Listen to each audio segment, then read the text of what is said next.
This young man wants to be a ranger, but he's afraid to go to ranger school. Not because how hard the training is, but because he's afraid if he fails, what people are going to say by judging him. One thing in life, this applies to everything in life. Anytime you move from being normal to trying to be exceptional, people aren't going to like that shit. Those normal people, it makes them feel like shit, so they're going to judge you. And nowadays, it's very easy to be a fucking coward. Why? We got Instagram and shit. Most folks don't tell you to your face. They go online, they post about like cowards. Don't let cowards get in your fucking head. And last thing, make sure you do you. Stay hard. The day I quit, my boss, as I put my box on his desk and told him I was leaving to be a comedian, he talked me right out of it. He said, Steve, you're not even funny. He said, I've never heard you say anything funny since you've worked here. I've been selling insurance for 2 years. He said, are you kidding me? You've got a family.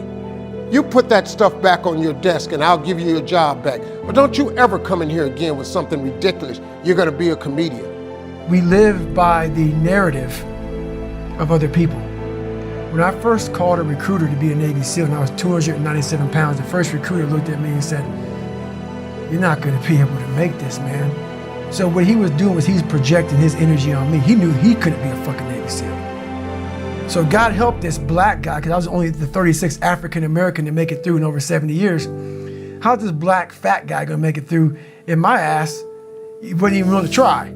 So he's projecting this. So a lot of us who are negative people, all we do is project how we feel on other people. I took all my back to my desk and put that back on my desk. Dude named Russell Middlebrooks came up to me and said, hey Harv, I thought you was quitting today, man. I said, nah, I talked to Tom and he told me I wasn't funny. He said, he don't know you. He said, dog, you the funniest dude I know. And then he looked at me, he was so hurt. He said, damn, dog, I told everybody you was leaving today. He said, man, I can't believe you letting that tell you what to do. And he swole me back up because I had been deflated.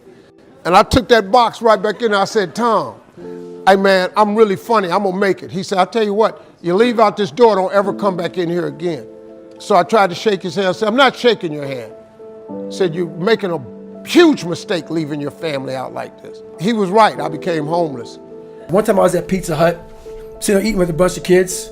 This young girl's dad came in, saw her there sitting with me at the table, told her to get up and said, I won't ever see you sitting this nigger again. In front of all these people at Pizza Hut. Another quick incident that happened there was we kept our Spanish notebooks in class. I'll never forget opening my Spanish notebook and on it, it said, nigger, we're gonna kill you. My Spanish notebook. So these are some of the incidents that happened there. And a lot of people in this small town didn't know that I was hurting. I had to stop caring what people thought about me. I realized that everybody's fucked up. That's the one thing I realized. I walked around and I put these people on a fucking pedestal. Everybody was better than me. So I can't tell you anything about me because you're gonna judge me and I'm gonna feel even worse than what I am. What I realized, once I calmed my mind down and sat back and looked at how jacked up this world is, once you realize that you are not alone, everybody that's talking to you about how jacked up you are, only thing they've done better than you is they've hidden their fucked up world better than you have. That's all they've done. I became homeless. I lived in a car for 3 years. Probably about 20 years after that, he was at a show. And he said, I came to the show, I saw this Steve Harvey. He said, I couldn't believe it was you. He was backstage, he said, oh my God, I always knew you were gonna make it. I started looking for bad. Instead of trying to find good and stuff, like let's say now, me and you are talking, I would look at you and say, okay, what the fuck is this guy, you know, I'll be waiting, everything that came out of your mouth, I'd be like, what? You know, I'll be picking you apart, man, thinking, are you judging me? Are you criticizing me? Are you? So it was a downward spiral growing up for me. I started realizing more and more and more that all these people were gone. What was haunting me was me. I can't control my dad. I can't control the people calling me nigger. I can't control all these things, but they were things that kept me down. It started becoming my reality. My reality was what they made it out to be. So what happens is you start to get this picture that everybody hates you because your reality becomes so so big, can't see the clear picture. It was the whole town. Yeah. Everybody hated me. The world hates me. That's right. Yeah. And that is where I became my worst enemy. And then none of my family believed in me. The only family member I had that thought it was a good idea was my father. And my dad was the only one who believed in me. Everybody else told me no. Laughed at me, all kind of shit. When you get to the point where you really fucking don't care, you're dangerous. You become very, very dangerous. I'm not saying don't care like, I don't care if I do that. No, when you don't care about other people and how they view you, about how you walk, how you talk, how you dress, where you want to go with your life. 6th grade now, 1968, I'm 10. I get up in front of the class, she said, "What did you write on your paper?" This is big. I said, "I want to be on TV." She said, "Why did you write that on your paper?" I said, "Because that was our assignment for today." She said, "And what made you think you could write such a thing on your paper?" She said, "Who do you know on TV?" I said, "Nobody." She said, "Anybody in the school ever been on TV?" I said, "No, ma'am." She said, "Anybody in your neighborhood ever been on TV?" I said, "No, ma'am." She said, "Well, what makes you think you can be on TV?" And she crushed me. I said, "I don't know, but that's what I want to do." She said, "I'm going to call your house and I'm going to tell your mother that you're a smart aleck." My next door neighbor 2 months ago, she just killed herself. Tons of veterans I know, they killed themselves. I got an email 2 weeks ago from a family member that an 11-year-old boy killed himself from people at school bullying him. One thing about life is that people in life, they are the ultimate puppet masters. They exploit your weakness and they love to walk you around life and own space in your head.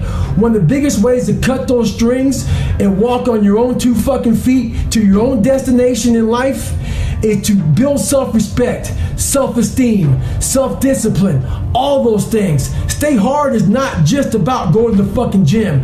Stay hard is about going that extra step when you feel like you can't. That's what builds self-esteem and self-respect. Stay hard. The most important step we'll ever take in life is our next one. A lot of us get our feet stuck in concrete. We get our feet stuck in concrete because we're afraid to make enemies. One thing in life, you're gonna always have haters. Embrace them. If you can walk on fucking water, trust me, your haters will say you can walk on water because you can't fucking swim. Shut the fucking noise out. Embrace the fact that people don't like you. It means you're doing something right. Stay hard. Stay in the fight. So when I got home, she on the front porch. And she said, "What did you do up at that school?" I said, "Well, Mama, I just did what she asked me to do. She asked me what I wanted to be. I wrote I want to be on TV. She said, "Why did you write that on the paper?" I said, "Because, Mama, that's what I want to be." She said, "When your daddy get home, I'm going to tell him you've been up at the school being a smart aleck." He comes home. He said, "Boy, come in here." He said, "What is this your mama telling me you did up at the school?" And she's standing there. "Tell him what you did." And I said, "I wrote on a piece of paper, I want to be on TV." He said, "What you do that for?" I said, "Because that's what the teacher asked us, Daddy, what we wanted to be." She said, "And you being up there being smart, he gonna put a smart answer, he wanna be on TV." My father looked at me and said, "Well, what's wrong with that?" He said, "Boy, go in your rooms." A lot of times I'll be in a 200-mile run or something like that, and I'm all jacked up. Body's broken, mind's broken, spirit's broken. I started to say, what if I can pull this off? When I first walked into the Navy SEAL recruiter's office, he looked at me and said, "There's only been 35 African Americans in 70 years make it through." You know what I said to myself? What if I can be the 36th? It's the what if I can pull off a fucking miracle. What if I can become someone that no one thinks I can be? Just me talking about that, I have the hair going up on my arms because it makes me just like, what if? Do you think you could go the other way and maybe become a bit cold if you don't care what anyone thinks? Your fiance, your kids, you know, they're not the people around, do you not care what they think? See, that's the thing about it. You have to have an understanding of what not caring means. If your fiance and your kids don't believe in you, you can't care what they think. That means you chose the wrong support staff. So that's why a lot of people don't understand one another. Your support staff has to be like, if I want to go out and do whatever it is, my support staff is, my fiance. If she's like, you know what, I don't think that you should be doing that, I have to take it, why? So I can be open-minded. So why are you saying this? But if she's saying it because of her, no, that's not the right thing. Because I need backing to do what I'm going to do. Open-mindedness, I need support. So you got to be very clear thinking about all that stuff. Come in the room a little bit later on. He said, boy, what you write on your paper? I said, I want to be on TV. He said, now take that paper and put it in your drawer. He said, every night before you go to bed, read your paper. He said, every morning when you get up and go to school, read your paper. I did it. If you turn on your television set 7 days a week, I'm on there somewhere, because that is a principle of success that all successful people know. If it is written, so shall it be. If you don't have what you want in life, just check yourself. Is it written anywhere? Have you wrote it down? Have you claimed it? Have you laid it into faith? Have you willed it into existence? Has it become a law? Did you write it down? If it ain't written down, what you want? Let's say you are an alcoholic. You hang around people who drink. And let's say you want to stop drinking. Those people want to bring you back in. So the hardest part, you got to see who you're hanging out with, man. You got to hang out with the people who you want to be like the most. And especially if you're around someone who makes a lot of excuses and they're always failing. They're the opposite of inspiration. They're like a vacuum. 100%. It's sucking it out of you. Why are you doing that today, man? Yeah. Why are you getting up again so early? Why are you doing this? Why are you doing this? The people you're hanging around with will suck the fucking life out of you. Yeah. Sometimes you just got to be alone, man. Get your shit in. People here are in debt or can't do something because they're just staying above ground. But that's because they bought a house that was too expensive, not using rooms in that house, and they don't have the humility to sell that house and go back to rent because they don't want their friend from high school or their grandma to judge them because we manifested that you have to own a home. And if you did, and now you're not just staying above water and you sold that home and moved into a shittier neighborhood or a smaller house or rented, now your actual life can open up. But no, the ideology of owning a home and the inability to take a step backwards to take 3 steps forward is gonna make you unhappy till the end. There's a lot of power in that. To be able to put your life on a billboard for the whole world to see and say, judge it, man. Judge it. Like just me talking about it makes me feel good. Once you get your relationship down with the 7 fucking people that matter the most in your life, and actually get to the place of saying, I love you, but fuck you.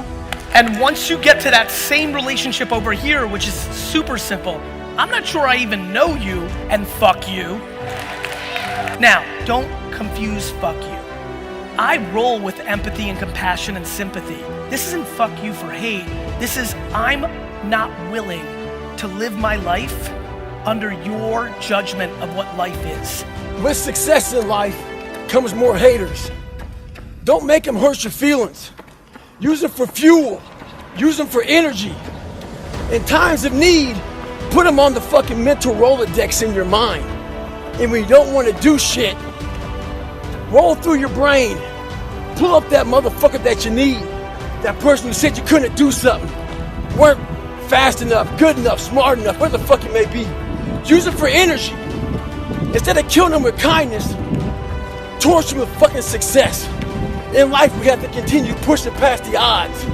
Use everything this world has to give you for fuel. Stay hard.